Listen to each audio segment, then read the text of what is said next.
presents America in Black, March on Washington 60 years later.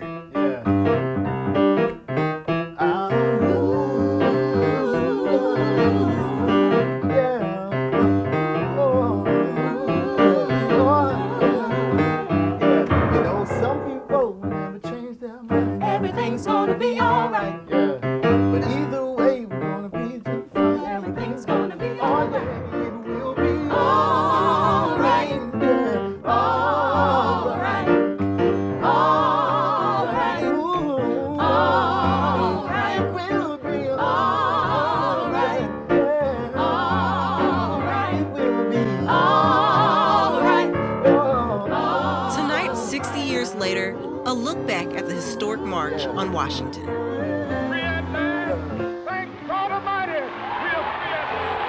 The unsung organizers. Even in the civil rights movement, with all of its talk of equality, sexism was still deeply rooted. The little-known story behind the I Have a Dream speech. The speech belongs to black folks. It doesn't belong to me. And the legacy a new generation carries forward. We're going to need everybody's voice and everybody to show up. Everything's gonna be alright. Oh, my Lord. Welcome to this special edition of America in Black. I'm Marc Lamont Hill. Here on the Washington Mall 60 years ago, some 250,000 people gathered to demand civil rights and economic justice for Black Americans. Tonight, we look back at this powerful moment in American history, and we spotlight a new generation fighting for justice and equality. We begin with CBS correspondent Mark Strassman, who reports on the unsung heroes of the 1963 March on Washington, Black women. Standing before the Lincoln Memorial on the 28th of August, A. Philip Randolph, the dean of the Civil Rights Movement, conceived the March on Washington. He belonged to a group of civil rights leaders, all men, known as the Big Six. We oftentimes talk about the Big Six. Those were the six major organizations when we really should be talking about the Big Seven. Derrick Johnson, the president of the NAACP. Because Dorothy Height, National Council of Negro Women, played a key role in pulling together that march. Dorothy Height spearheaded modern political organization. She was also known as the godmother of the Civil Rights Movement.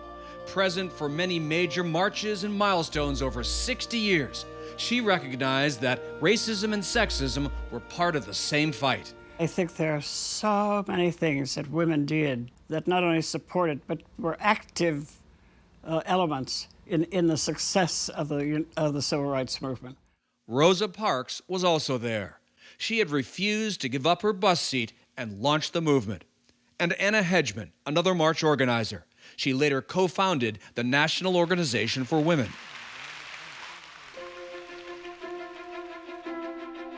Without Facebook or Twitter, thousands of women volunteers made history happen. 250,000 people rallied on the Washington Mall. In 1963, Eleanor Holmes Norton was a 26-year-old law school student and a march volunteer. Part of my task was to help them get buses and trains, but particularly buses, and to hook them up with other groups that were coming in buses to Washington from what I must tell you was all over the United States. 12 men addressed the crowd, which created backstage drama. Not one woman was allowed to be a featured speaker. We thought that a woman saying something on behalf of women would have been an additional part of the march. The men in charge argued picking one woman speaker would make the others jealous. Anna Hedgeman was furious. The Big Six then agreed one woman could make a public pledge of loyalty. Miss Daisy Bates. A. Philip Randolph introduced Daisy Bates. She had led the drive to desegregate Little Rock schools. The women of this country, Mr. Randolph, pledge to you, to Martin Luther King, Roy Wilkins, and all of you fighting for civil liberty, that we will join hands with you as women of this country. Randolph then seemed confused. Which women were being recognized? Now, who else? Will the Miss Rosa Parks, will they all stand? And that was it. Dorothy Height never got closer than this to the microphone. When it came to speakers, everybody except her spoke. It was a deliberate mistake. I think that showed us that even in the civil rights movement, with all of its talk of equality, sexism was still deeply rooted. In the decades since, women present at the march gradually had their voices heard. Eleanor Holmes Norton built on the legacies of Hedgeman and Haidt. The distinguished representative from the district. I thank my good friend. Congresswoman Norton has represented Washington, D.C. for 3 decades. Dorothy Haidt received the Presidential Medal of Freedom and the Congressional Gold Medal, America's 2 highest civilian awards. She died in 2010 at age 98. America's first black president eulogized her. She too deserves a place in our history books. She too deserves a place of honor in America's memory. In 2013, the march's 50th anniversary, its women leaders were finally recognized. Sherilyn Ifill, who led the NAACP Legal Defense Fund, made sure of it. I said all of their names in the 3 minutes that I had allotted to me. Gloria Richardson, and Fannie Lou Hamer, and Rosa Parks, and Constance. Because I wanted to make sure that I honored the women who had not been able to speak at the original March on Washington and lift up their work and their extraordinary contributions. Coming up next, the guardian of the I Have a Dream speech. And I said, Dr. King, can I have that copy of the speech? The survey only takes a few minutes to complete. Go to blackcensus.org. Welcome back to this special edition of America in Black, marking the 60th anniversary of the March on Washington. I'm Marc Lamont Hill. We want to turn now to Martin Luther King Jr.'s I Have a Dream speech. Only one physical copy of that iconic speech exists, and our CBS Sports colleague James Brown tracked down the owner and has the story of how a young, unknown volunteer at the time came to possess one of the most valuable artifacts in African American history.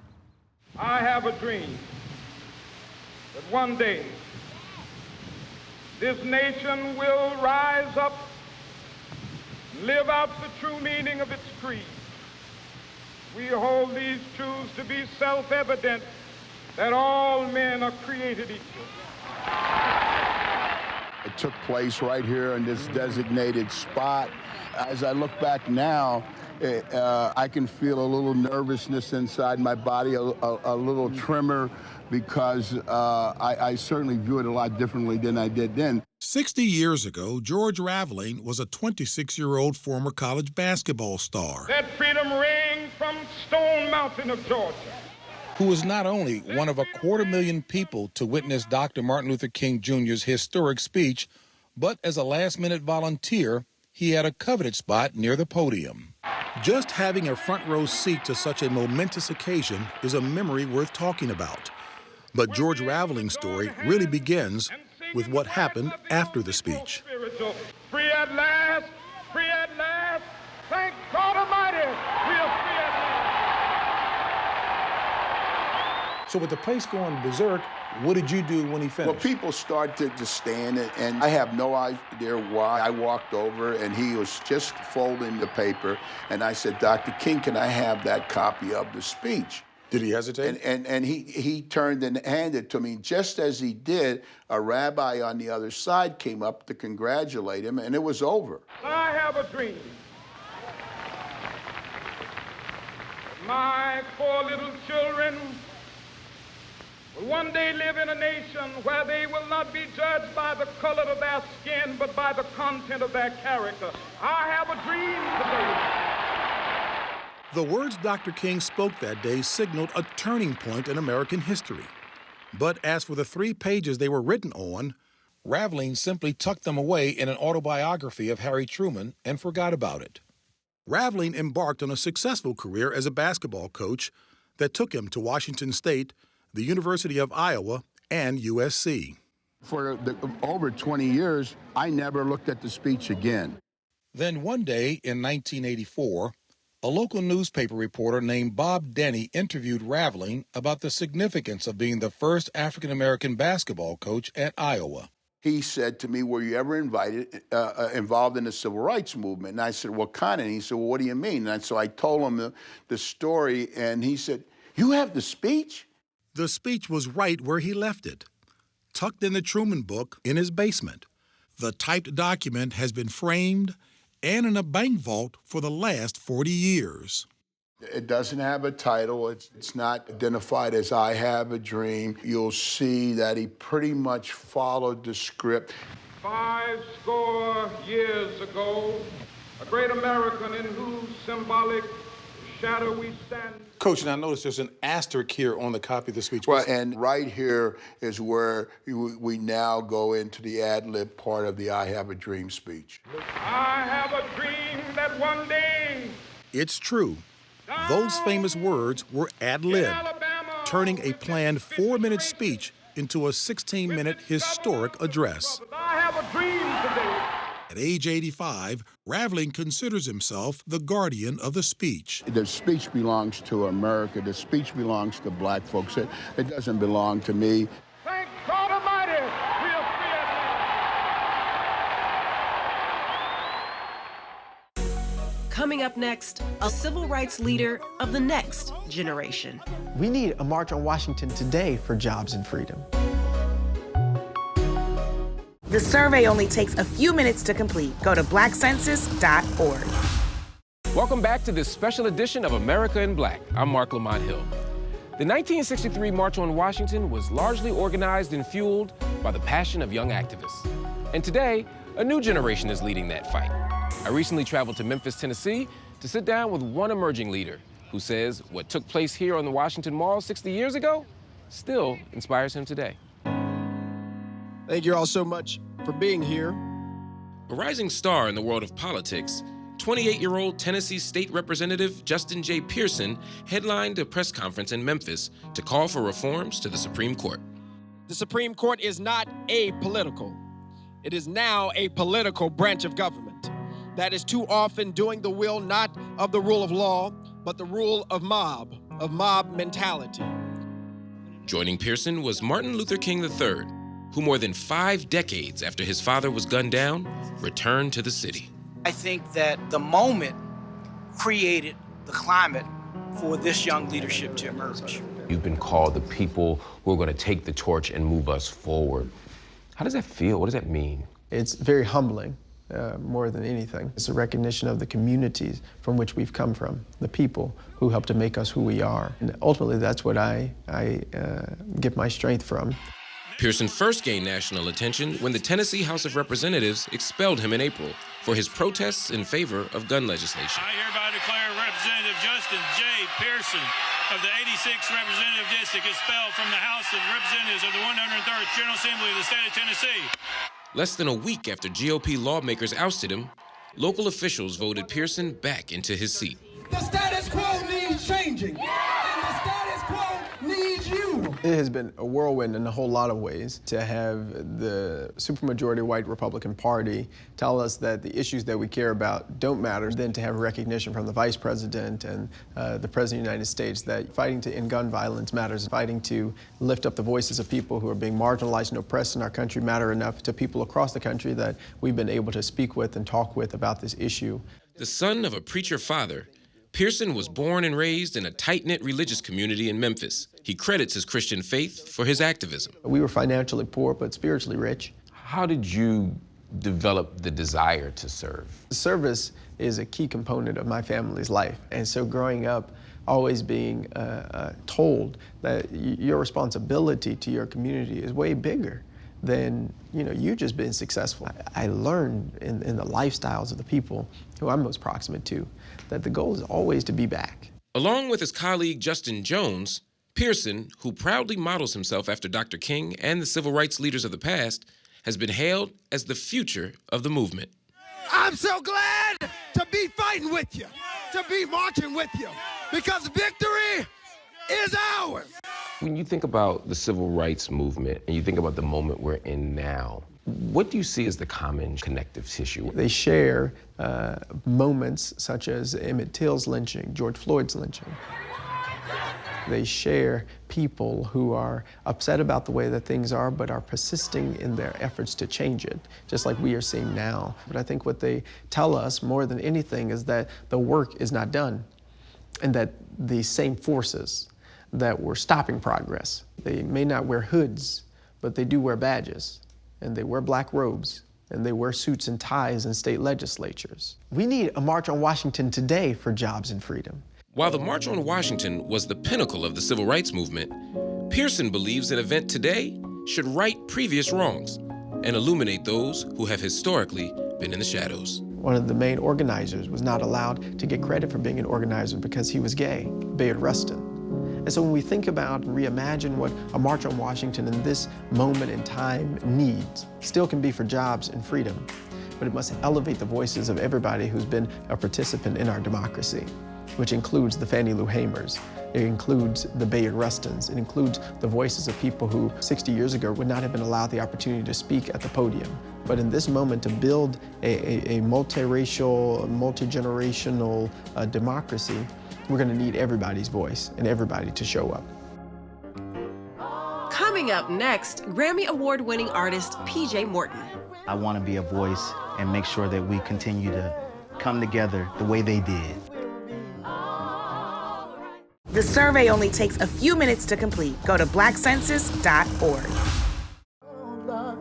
Be alright, be alright. Hey, my name is PJ Morton, Grammy Award-winning singer, songwriter, producer. The march is still very relevant, unfortunately, because we're still dealing with many of the things that they were marching for. Some of those things we've actually moved backwards on. In a way, my kids are born with fewer rights than some of the rights that were fought for me to have. I think that legacy is so important. As we look to the future, I want to be a voice and make sure that we continue to come together the way they did in numbers and make real change. Every movement needs music. Someday We'll All Be Free by Donny Hathaway. He wrote this song years ago and didn't feel free. It's such an important song to what we're going through right now. And I believe one day we'll all be free for sure. Hang on to the world as it spins around. Just don't let the spin get you down. Things are moving fast.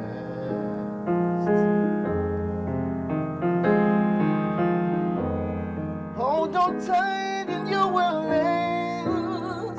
Oh, keep your self-respect, your manly pride. Get yourself in gear, keep your stride. Oh, never mind your fears. Brighter days will soon be here. Take it from me, someday we'll all be free.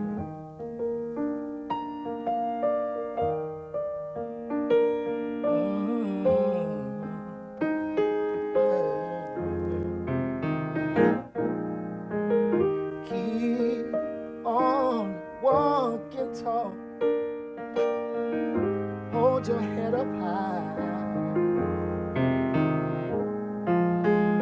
and lay your dreams right up to the sky.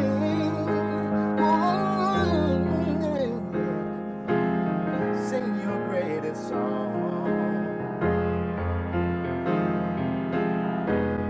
And you keep going on.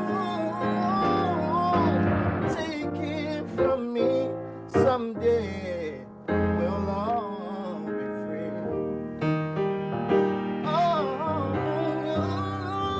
Oh, take it from me, someday we'll all be free.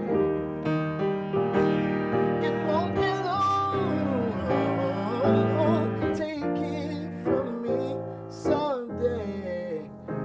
alone, being free.